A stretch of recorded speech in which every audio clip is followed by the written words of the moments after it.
Hi boys and girls, it's Mr. Graves.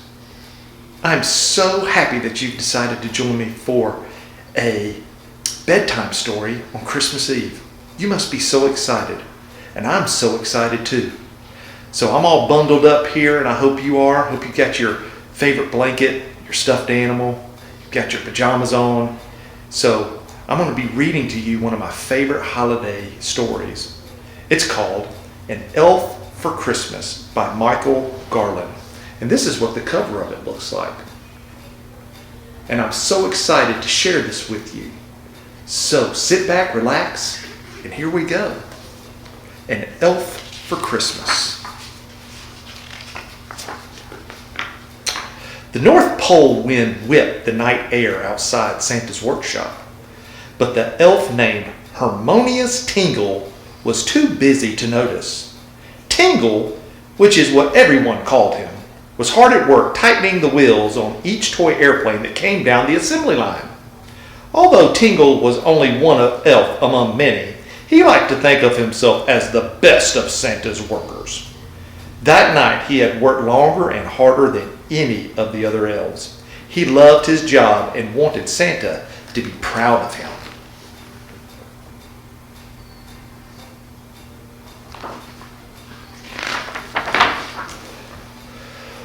On this busy Christmas Eve, the whole workshop was filled with the noise of hammering, sawing, and sanding. Teams of elves painted and stitched, glued, and carved, rushing to finish the toys that Santa would deliver. The clock had already struck 11, and the gifts still had to be wrapped and loaded onto the sleigh.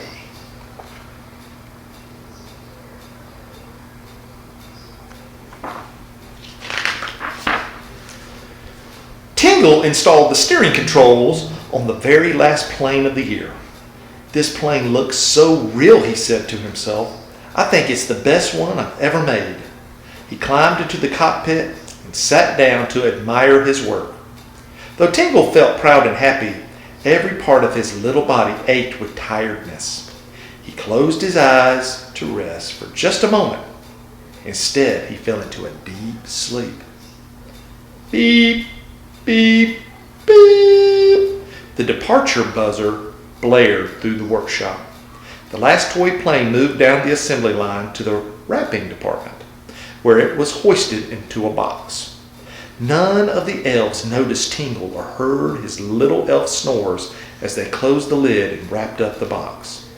They taped on a tag that said, Joey, and then the present was piled onto Santa's sleigh.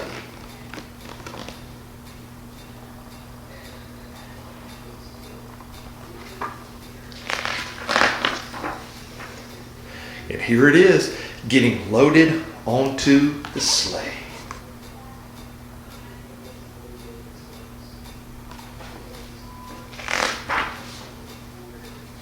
As Tingle slept, he dreamed he was flying through the air faster than any bird. It was a wonderful feeling, and it lasted for a long time, until suddenly the world started to shake. Tingle awoke to a roar of ripping paper and tearing cardboard. Where am I? What is going on? Why is it so dark? He whispered. Then the lid of the box came off. Tingle couldn't believe his eyes. Staring back at him was the huge grinning face of a real live boy. Wow! Look at this neat plane from Santa, the boy said to his family. It even has a toy elf pilot. I wonder if this thing can really fly. Tingle sat up stiffly in the seat of the plane, too afraid to move or speak. Who are all these people, he wondered. What is this place?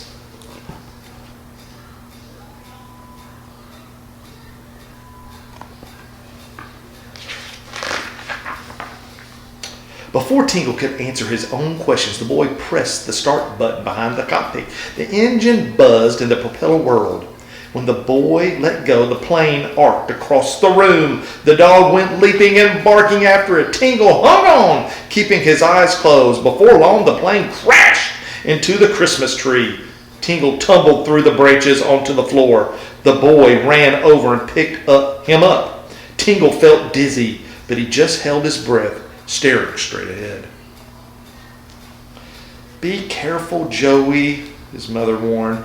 "Put that toy pilot in a safe place until we finish opening the other presents. He's so tiny, something might step on him." Joey climbed up on a chair and placed Tingle way up high on a bookshelf. From his perch, Tingle could see everyone and everything. Whimpering and growling, the dog stared suspiciously at the little elf. Tingle spent the whole day silently pretending to be a toy and watching the family enjoy their Christmas together. He had never felt so homesick and alone. "I've got to get back to the North Pole," he thought.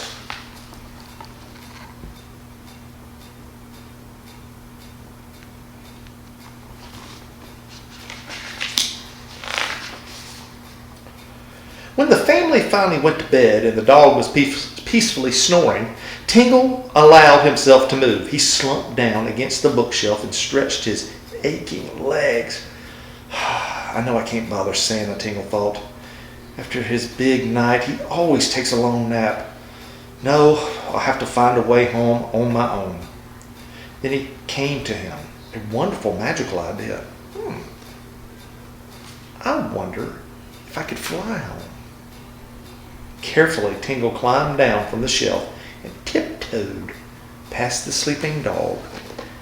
Tingle gazed proudly at the plane he had helped build. He had seen how the boy had made it fly. "I'll just have to figure it out. I'll just have to figure how to steer it," Tingle thought. How hard could it be? He hopped into the plane, studied the control panel, then reached back and pushed the start button. The engine hummed, the propeller whirled, and the plane took off into the air.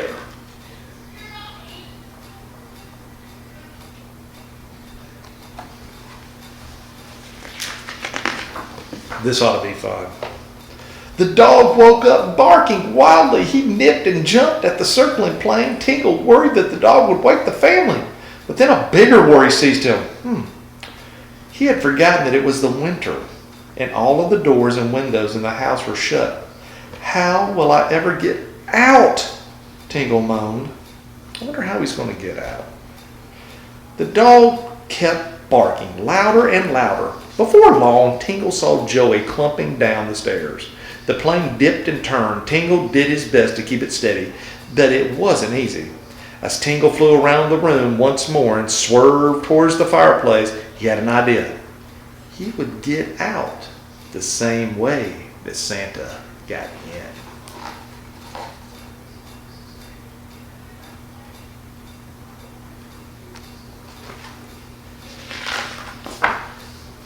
And off he went.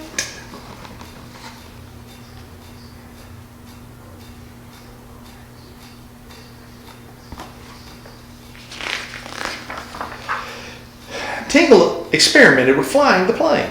After a while, he began to feel a little bit more like a real pilot.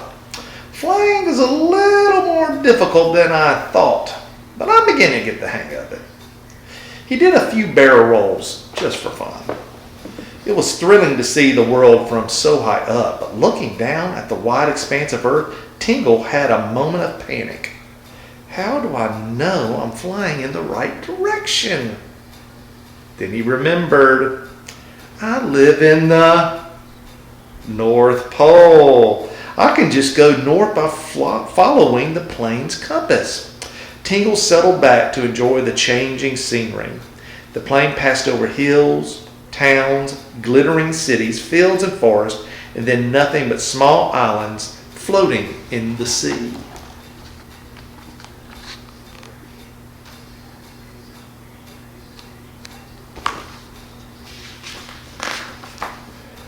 After a long time, Tingle dropped down below the clouds to see if he could spot anything familiar. He smiled when he saw ice and snow. He knew he must be getting close to home. Tingle's stomach began to growl. He pictured the Christmas dinner he had missed at the North Pole, the table heaped with delicious food, hot from Mrs. Claus's oven. He missed celebrating with the other elves. Does anyone even know I'm gone, he wondered. Before he could worry anymore, the battery warning light suddenly flashed on. "Oh no, I'm losing power!" shrieked Tingle. The engine made a sputtering sound, the propeller slowed, and the plane began a nosedive, down, down, and down. As the wind rushed past his face, there was nothing Tingle could do but to hold on tight.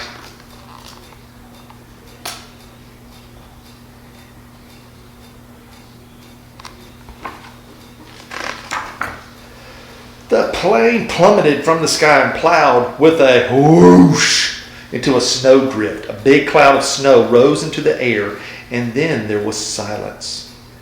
Tingle wiggled his fingers and wiggled his toes. He was glad to find he was all in one piece. "What am I going to do now?" he said to himself. "The North Pole must still be a long way off." He looked down at the broken compass and then out at the miles and miles of snow and ice. "I'll never get home now," he said sadly. He was still staring into the distance when the snowdrift under him started to move. I wonder what that could be.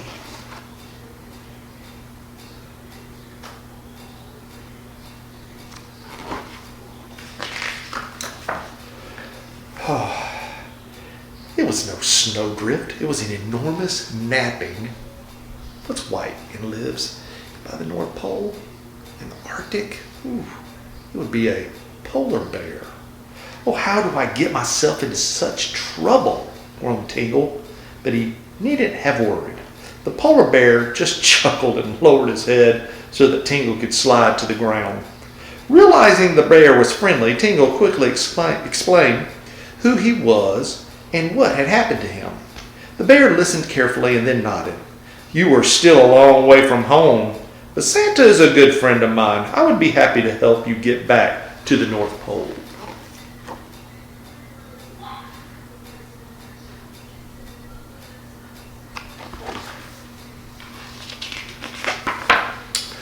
And off they went.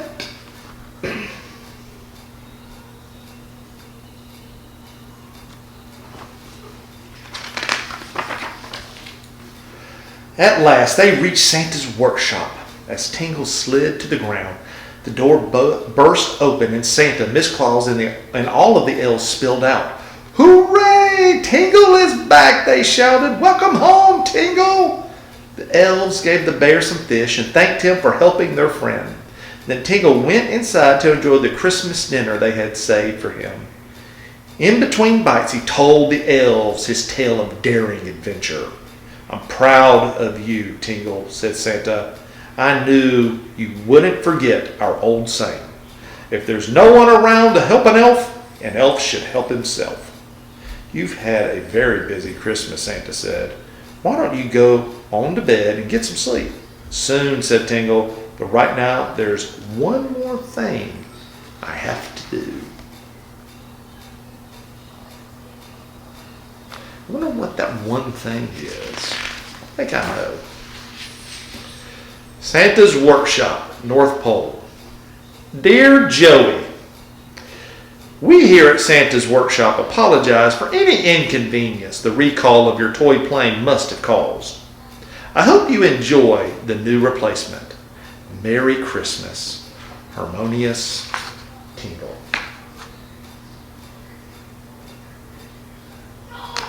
Boys and girls, I just absolutely love that story, An Elf for Christmas by Michael Garland. It's just such a great story to read at this time. It just gets me warm and fuzzy, especially on a Christmas Eve night.